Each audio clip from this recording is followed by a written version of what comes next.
दोस्तों, पीएससी अड्डा के इस यूट्यूब चैनल में आप सभी का हार्दिक स्वागत है। और मैं रोहित आज आपके लिए जो ये वीडियो लाया हूँ इसमें कुछ पढ़ा नहीं रहा हूँ, बल्कि एक सजेशनल वीडियो है ये मेरा। आपको कुछ विचारों से मुझे अवगत कराना है, तो उसी पर कुछ हम चर्चा करना चाहेंगे इस वीडियो से।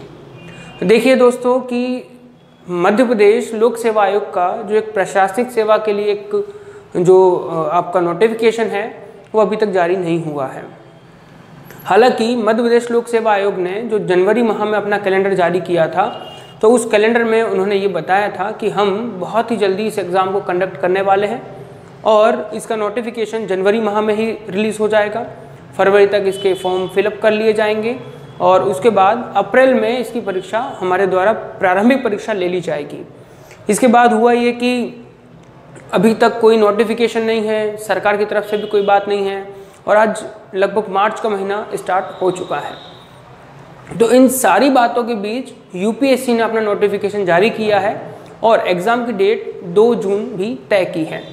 तो अब यहाँ सबसे बड़ा प्रश्न चिन्ह उन विद्यार्थियों के लिए उभरता है जो राज्य सेवा परीक्षा की भी तैयारी कर रहे थे और लोक सेवा आयोग की परीक्षा की भी तैयारी कर रहे थे कि अब हम क्या करें। और बहुत से ऐसे स्टूडेंट्स हैं जो पहले एमपीपीएससी की तैयारी कर रहे थे, लेकिन अब वे ये सोच रहे हैं कि अब हम जैसे रेलवे का नोटिफिकेशन आया है तो हम रेलवे की तैयारी करते हैं, एमपीएसआई का नोटिफिकेशन आएगा तो हम एमपीएसआई की प्रिपरेशन करेंगे, क्योंकि लोक सेवा आयोग ने तो अपना नोटिफिकेशन अभी तक जारी किया ही नहीं है।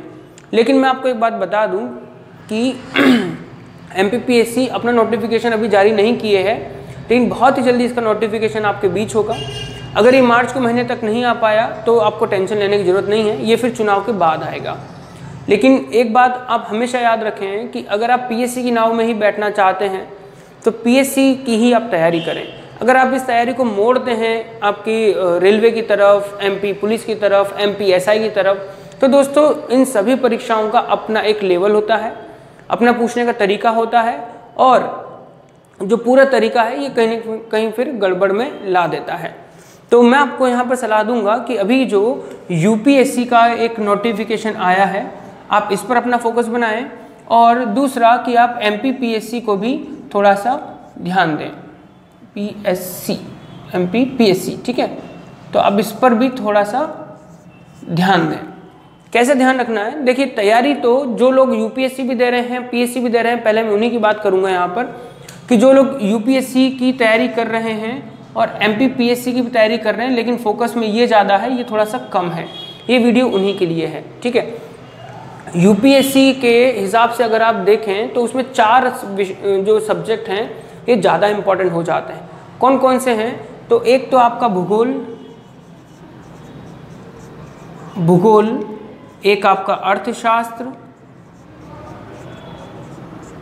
फिर आपका संविधान और इसके बाद आपका बचा इतिहास, ठीक है। ये आपके 4 ऐसे विषय हैं जो बहुत इम्पोर्टेंट हो जाते हैं यूपीएससी के हिसाब से, और इससे भी बढ़कर वो है करंट अफेयर्स, ठीक है। करंट अफेयर्स में कई बार ये देखा गया है कि भूगोल भी करंट अफेयर के रूप में पूछते हैं, अर्थशास्त्र भी भूगोल के रूप में पूछते हैं, संविधान में भी कुछ भूगोल को जोड़ देते हैं, तो वहीं इतिहास में कुछ जो करंट में इवेंट हुए हैं उन्हें जोड़कर देख लेते हैं, ठीक है। वहीं अगर हम एमपीपीएससी की बात करें तो यहाँ पर जो आपके सब्जेक्ट हैं वो ये 4 सब्जेक्ट तो हैं ही, है ना, ये 4 सब्जेक्ट तो आपके हैं ही। भूगोल, अर्थशास्त्र, संविधान और इतिहास ये मेन सब्जेक्ट के रूप में तो है ही, लेकिन पीएससी में जो मेजर पोर्शन है वो आपका एक तो एक्ट का आता है, जो तीनों एक्ट हैं, फिर आपका एमपी का जीके आता है, फिर आपका कंप्यूटर, ठीक है, कंप्यूटर आता है, और फिर इसके बाद आप इसमें देखोगे तो एक करंट अफेयर और एक आपका खेल कूद, ठीक है, यानी स्पोर्ट्स, ठीक है। अब यहाँ पर ये देखिए कि हमें यूपीएससी क्या मांग रहा है। तो यूपीएससी भूगोल, इकोनॉमिक्स और आपको कॉन्स्टिट्यूशन और हिस्ट्री मांग रहा है, साथ में करंट अफेयर्स का थोड़ा डीप नॉलेज मांग रहा है, ठीक है। लेकिन यहाँ पर देखेंगे तो एमपीपीएससी में ये जो पोर्शन है इसका थोड़ा वेटेज ज़्यादा होता है, 40 से 50 क्वेश्चंस ये यहाँ पर पूछते हैं, और ये ऐसे टॉपिक्स हैं कि अगर आज नोटिफिकेशन आता है और कहते हैं कि हम अगले महीने पेपर लेंगे, तो यकीन मानिए कि आप एक महीने में इन सभी टॉपिक्स को अच्छे से कवर कर सकते हो, सिर्फ एक करंट अफेयर को छोड़कर, क्योंकि करंट अफेयर की तैयारी कभी नहीं होती और हर समय होती है। ठीक है, तो करंट अफेयर्स को छोड़कर बाकी सारे ऐसे टॉपिक हैं। एमपी आप 10 दिन में ख़त्म कर सकते हो, एक्ट अगर अच्छे से पढ़े जाएँ तो 2 से 3 दिन में, ज़्यादा नहीं होता। स्पोर्ट्स के जो पूछे जाते हैं, तो स्पोर्ट्स के भी कोई ऐसे हैवी क्वेश्चंस नहीं होते। ठीक है, तो अगर आज भी नोटिफिकेशन आता है तो महीने भर के अंदर अंदर आप इसको पूरा निपटा सकते हो। तो क्यों ना आप अपनी तैयारी को बंद करने की बजाय आप यूपीएससी पर फोकस करें और इसके हिसाब से, भले एग्जाम मत दो कोई एग्जाम इसकी प्री की, लेकिन इसके हिसाब से जो जून का महीना है उसको ध्यान में रखते हुए भूगोल, इकोनॉमिक्स, कॉन्स्टिट्यूशन और हिस्ट्री को पूरे अच्छे तरीके से एक बार पढ़ लें। इसका फायदा ये होगा कि जहां आप यूपीएससी भले इस साल नहीं दोगे, अगले साल तो दोगे, उसके अगले साल तो दोगे, कभी ना कभी तो दोगे ही, क्योंकि पीएससी जो देता है उसका एक टारगेट यूपीएससी भी रहता है। तो इसके हिसाब से आपके चारों सब्जेक्ट यहाँ कवर हो जाएंगे। ठीक है, फिर थोड़ा सा ध्यान आप इसमें पूछे जाने वाले करंट अफेयर पर ध्यान दें, ये आपका कवर हो जाएगा। और खुदा ना खास्ता आपकी पीएससी जैसे ही नोटिफिकेशन जारी करेगी तो आप देखोगे कि आधी से ज़्यादा तैयारी हमारी होगी, क्योंकि हमने भूगोल, इकोनॉमिक्स, कॉन्स्टिट्यूशन और हिस्ट्री पढ़ा है और करंट अफेयर देखा है। बाकी जो बचा है उसको आप एक महीने के अंदर अंदर बहुत अच्छे तरीके से कर लोगे। एक बात और मैं यहाँ पर आपको बता दूं कि दोस्तों, केवल एमपीपीएससी प्री पर ध्यान नहीं देना है। आप अगर सोच रहे हो कि प्री निकाल लेंगे कॉलर ऊंचा हो जाएगा, बिल्कुल नहीं। आप ये देखिए कि ये जो सब्जेक्ट हैं, भूगोल, अर्थशास्त्र, संविधान और इतिहास, ये मेंस में लगभग 500 नंबर कवर करते हैं।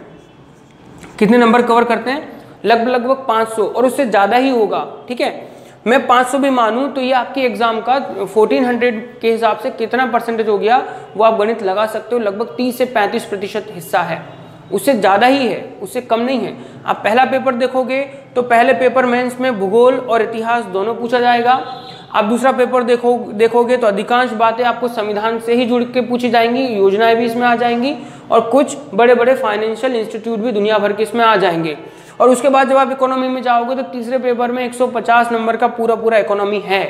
इसको मैं थोड़ा सा और ऐड कर दूं, इन्हांस कर दूं, तो आपका साइंस प्लस टेक, ठीक है, इसको भी अगर मैं ऐड कर दूंगा तो ये पूरा आपका पेपर लगभग कितने का हो जाएगा? ये लगभग 700 नंबर तक पहुंच जाएगा। 700 से 800 नंबर आपके मेंस में इन 5 सब्जेक्ट से पूरे हो जाएंगे। तो क्यों ना हम अपनी तैयारी को एक नई दिशा देते हुए, न सिर्फ पीएससी प्री पर ध्यान देते हुए बल्कि मेंस को भी ध्यान में रखकर हम यूपीएससी की प्रिपरेशन करें। भले ही एग्जाम देने जाए नहीं जाए, ये मान के चलें कि 2 जून को हमारा भी पेपर होगा। जो लोग फॉर्म डाल रहे हैं उनके लिए तो सोने पे सुहागा है ही, लेकिन जो फॉर्म नहीं डाल रहे हैं उनके लिए क्या होगा? उनके लिए मौका होगा कि इन सब्जेक्ट्स को पढ़कर, करंट अफेयर्स को पढ़कर एक टाइम के अंदर आने वाले 3 महीने में अपनी तैयारी का लगभग 60-65% एमपीपीएससी प्री का निपटा लें और लगभग 50% से ज़्यादा हम अपने मेंस का निपटा लें और डेली इसकी प्रैक्टिस करें। तो इससे फ़ायदा ये हो जाएगा कि हमारा पीएससी और यूपीएससी दोनों प्रिपेयर हो जाएंगे। ठीक है, तो इसका फ़ायदा ये मिलेगा। और एक बात कि जो लोग ये सोच रहे हैं कि हम रेलवे की एग्ज़ाम देने जाएंगे या हम एमपीएसआई की एग्ज़ाम देंगे या फिर हम जो और एग्ज़ाम्स निकलेंगी उनकी एग्ज़ाम्स देंगे, तो आपको एक बात और बता दूं यहाँ पर कि रेलवे ने जो अभी अपनी 35,000 पोस्ट लॉन्च की है उसमें 2 कैटेगरी उन्होंने शेयर की है। एक होगी 12वीं पास वालों की और दूसरी होगी ग्रेजुएट्स की। तो जो 12th पास वाले होंगे उनके एग्ज़ाम का स्ट्रक्चर भी थोड़ा मैं आपके साथ डिस्कस कर लूँ। तो उसका जो एग्ज़ाम का स्ट्रक्चर है वो आपका जनरल स्टडीज़, या मैं इसको जीके कह दूँ, ठीक है, क्योंकि आप जीके ज़्यादा अच्छे समझेंगे। अगर मैं जीके कहूँ तो इसके क्वेश्चन होंगे 40, और मैं मैथ्स की बात करूँ तो उसके क्वेश्चन होंगे 30, और अगर मैं केवल रीजनिंग की बात करूं तो उसके भी क्वेश्चन है 30। ठीक है, अगर यहाँ पर आप अपनी तैयारी को अच्छे से चलाते हो, इनको अच्छे से पढ़ते हो, तो यहाँ मौका मिलेगा पूरे के पूरे 40 नंबर कवर करने का। ठीक है, इसके बाद अगर आप ग्रेजुएशन लेवल की भी एग्जाम देते हो रेलवे में ही, तो ये पेपर तो सबके लिए कॉमन है, लेकिन जो आप सेकेंड पेपर दोगे सीबीटी सेकेंड, तो उसमें जीके का लेवल जो है वो बढ़ जाएगा। वो लेवल हो जाएगा 50 क्वेश्चन का, मैथ्स का हो जाएगा आपका 35 क्वेश्चन का, और जो रीजनिंग है इसका भी हो जाएगा 35 नंबर का। तो दोस्तों एक बार फिर से जो जीके है ये कहीं ना कहीं रणनीतिक रूप से आपको बढ़त दिलवाने वाला होगा। तो क्यों ना इस तैयारी को बंद करने की बजाय भावुक होने की बजाय या ये सोचने की बजाय कि पीएससी ने नोटिफिकेशन क्यों जारी नहीं किया, इसको एक नया शेप देते हैं। इसको हम अपने मेंस के हिसाब से तैयार करते हैं, इसको हम अपने यूपीएससी के हिसाब से तैयार करते हैं, इसको हम उस तरीके से तैयार करते हैं कि भविष्य में जो पेपर होगा उस भविष्य की तैयारी हम आज कर रहे हैं। अगर आप मायूस होगे, अगर आप सोचोगे कि पीएससी का नोटिफिकेशन नहीं आया तो मैं क्या करूं, मेरी ज़िंदगी बर्बाद हो गई, मैं कुछ नहीं कर सकता, तो दोस्तों आपका ख्याल गलत है। क्योंकि आज नहीं तो कल, कल नहीं तो परसों, इस साल नहीं तो अगले साल पीएससी का नोटिफिकेशन आएगा ही आएगा। तो आप अपनी तैयारी को नोटिफिकेशन के हिसाब से करना चाहते हो या अपनी तैयारी को सिलेक्शन के हिसाब से करना चाहते हो, ये आपको तय करना है। मैं सिर्फ इस वीडियो के माध्यम से आपको यही संदेश देना चाह रहा था कि आप अपनी तैयारी को बंद करने की बजाय या पीएससी की नोटिफिकेशन पर ध्यान देने की बजाय उसको थोड़ा शेप दीजिए। ठीक है, उसको थोड़ा सा शेप दीजिए, और शेप देने का फ़ायदा ये होगा कि आने वाली सभी परीक्षाएं आपकी होंगी, ना कि किसी और की। वीडियो कैसा लगा कमेंट जरूर कीजिएगा, लाइक कीजिएगा, और चैनल पर नए हैं तो हमारे इस चैनल को सब्सक्राइब कीजिएगा। धन्यवाद।